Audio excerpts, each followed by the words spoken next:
Iba't ibang medalyon kailangan ba natin para makapagpagana ng orasyon? Sa aral po ng Heping Agimat ay hindi po natin kailangan ng medalyong madami o medalyon para lang mapagana po natin ang orasyon natin. Yung iba pong hindi nakapagpagana ay isasabihin po sa channel natin ngayon kung bakit ayaw gumana sa inyo na ibang orasyon. Yung mga ibang guidelines ay bibigay ko ngayon dito sa ating channel, no? Tara, pag-usapan natin, tapusin nyo ng video at maunawaan ang ating papaliwanag kung bakit hindi kumakapit kahit walang medalyon. Tara, let's go!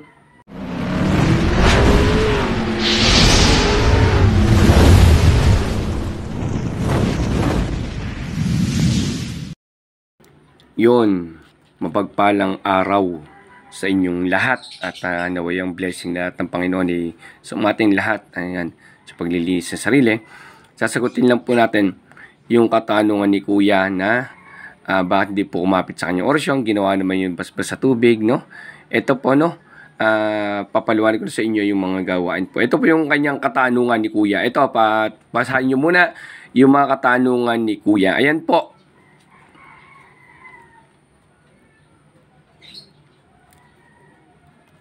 Yun mga kagimat, nagpapasalamat din po. Ayun yung katanungan ni Kuya, sagutin natin. Meron papasalamat din po ako sa mga natulungan sa atin, yung mga, ito po, kagaya nito, mga message po dito sa atin, ng mga natulungan ng aral natin. Nagpapasalamat po ako. Ito po yung mga kanilang message po. Nagpapasalamat sa ating aral po. Tera, ito po. Ayan po yung kanyang mensahe. Tsaka po si Kuya, ayan po. Maraming salamat po sa kanilang tiwala sa Team Happy Agimat. Yun mga kagimat, to, yung katanungan ni Kuya ay bibigyan natin kasagutan, no? Pero kung isipin niyo po mga kagimat, po ay matagal na po nating nasagot. Opo, dahil sa medyo bago lang school channel natin, ulitin na lang natin yung video to. Ganito, gagawa ulit tayong video para sa iba naman mga bago, baka na lang pa sana medyo malayo. Dahil sa katanungan ni Kuya ng walang gamit. Opo, ang Team Happy Agimat po, ang aral ng Team Happy Agimat po, ay kahit wala po kayong gamit o medalyon, kaya nyo paganahin ang mga orasyon sa pamamagitan po ng pagkakarga sa tubig at saka pagbabasbas sa katawan na proseso natin na walang debusyon. Makikita dito sa YouTube channel natin, may guidelines po dito na ang title po, Walang Debusyon Guide. O, pabayo na nakita niya. Ngayon po, excuse me po. Ngayon po, bakit po ba hindi kumakapit yung mga orasyon na kinakarga nila Kuya? No, unang-una po niyan, ang sinasabi ko lagi po sa inyo, mag-cleansing po kayo. No, cleansing yourself. Unang-una po diyan, pag-cleansing na ginagawa po natin, nag-aalis po tayo ng mga sama ng loob natin, nilalabas na natin niya, pinapatawad na natin lahat ng nagkakasala sa atin. Patawarin mo na lahat ng mga nagkakasala sa inyo. Hindi lang po salita.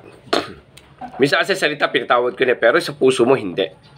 Pinatawad ko na yan, pero pagka nag-uusap kayo ng magkaibigan mo, hindi talaga yung kamag-anak ko, hindi kasi mga pinsan ko, kasi mga ganito kong mga kaibigan ko. Kinukwento mo pa rin. Ibig sabihin, yung potang puso mo, naandyan pa rin. Salita mo ng pinatawad. Kailangan po, talaga, i-clear nyo talaga. Natatotoong, napatawad nyo sila. Napatawarin niyo po ako sa aking kasalanan. Siya pong pagpapatawad ko sa nagkakasala sa akin sa dasal ng Ama namin. No? Pagka po kaya nyo napatawarin, manalangin po kayo ng Ama namin sumasampalataya, Abaginong Maria Luwalhati.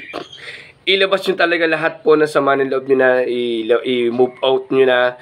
Kailangan po talagang napatawad nyo na. Humingi ng tawad din sa Ama sa lahat ng mga ginawa nyong kasalanan. Kasi po, wala naman pong perfectong tao. Sa lahat ng araw-araw na ginagawa kasalanan, ihingi nyo ng tawad sa Ama. Magdasal kayong team. Manalangin kayo ng Ama namin, Abaginong Maria Luwalhati sumasampalataya. Ihingin nyo ng tawad lahat ng kasalanang nagawa nyo. At patawarin nyo lahat na nagkasala. Isa po sa pagkikilisip po ng sarili yan. Pag nadasal na po kayo yan, no, mas maganda po makapagpaligo kayo ng tubig sa may asin na may tubig na may konting asin. Magkuskus na kayo ng asin sa kamay at paa. Tapos ipaligo nyo na yung tubig na may asin na konti, no? Para makapagbanlaw. After naman yun, pwede naman kayo magbanlaw ng diet. Pero hindi na para umani yung asin, nakapraso lang po, no? Yun po pagka-cleansing, bago po kayo magkarga ng orasyon para kapit na kapit po. Yan po magaganap niyo po yan kahit wala pong medalyon. Ang aral po ng Team Happy Agimat kasi ay kahit wala po kayong medalyon, mapapagana nyo ang mga orasyon. Hindi nyo kailangan ng gamit para lang makapagpagana ng orasyon, para makapanggamot. Hindi nyo po kailangan ng gamit. Secondary lang po ang gamit. Dagdag lang po yan. At lagi po natin dinadasal, ayaw taas po lagi ang Diyos Ama ang lagi nating tinatawag sa panalangin. Ang gamit po ay dinadagdagan lang po natin hiling na Ama, maging protection din po itong mga gamit ko. Umihiling po tayo sa Ama, pero sa Ama po tayo. Hindi po natin niluluhudan ng gamit, no? Iyan na po yung symbolize lang po ng mga kay Papa Jesus, no? Daan patungo sa Ama, no? Kaya po ang kailangan po muna ay paglilis po sarili. Ngayon pagpakarga ng tubig, yun nga po, sa pagpakarga ng tubig, kuya, kailangan po i-clear nyo muna yung sarili nyo. Kasi pas pamamagitan ka na, nanalangin ka na Ama, sumasampalataya bagay ng maluwalhati, lagi ka tumatawag sa Diyos Ama, hinihingi nyo ng tawad yung sarili sa mga kasalanan araw-araw, at pinapatawad yung mga nagkasala sa inyo, lulukuban kayo ng Holy Spirit. Doon po papasok yung Holy Spirit. Sa dinadasal yung orasyon, doon po kakapit yung orasyon nyo. Kasi ibababaan kayo ng Diyos Ama, ng Holy Spirit na para kalugdan yung inyong kahilingan. Kasi po yung pagpanalangin nyo po, pagdadasal, pagpapakapit ng orasyon, hinihiling po natin yung taas. Pero paano po lulukob yung Holy Spirit sa inyo kung puno kayong puot sa puso nyo, hindi po kakapit maigi. Yung po, no, naway makatulong ang aral nito, no? Tapos sundan nyo lang po yung walang devotion guide, Heping Agimat. I-search nyo lang po. Walang devotion guide, Heping Agimat. Lalabas po yan. Kaya ako po, kumapo ninyo, ako po, ang kauna-unang naglabas ng mga aral na kahit walang medalyon, mapapagana yung orasyon. Ako din, ang kauna-unang naglabas ng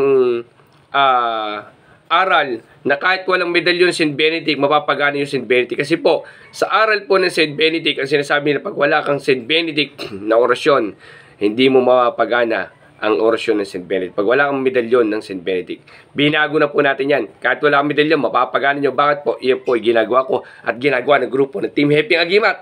Kaya po sana makatulong sa inyo ang konting aral ng Team Heping Agimat. At nandito, yung mga feedback po sa atin, nagpapasalamat nila. Maraming salamat din po sa inyo. Pero pinakadabis po magpasalamat tayo ay sa Diyos Ama. Ako po ay daan lang po para paggising po sa inyong aral po sa spiritual.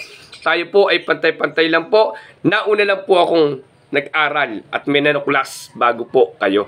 Kaya po, alam ko sa susunod na henerasyon, kayo naman siguro ang magiging guidelines ng mga tao na sana po mag-guidelines po nila sa inyo, yung mga tao din magpapaguide sa inyo pagdating ng panahon sa paglilinis ng puso. Kaya po, kailangan po talaga malinis ang puso dahil po si Heping Agimat ay wala namang agimat dahil po nasa puso ang tunay na agimat. Maraming salamat po at God bless sa inyong lahat.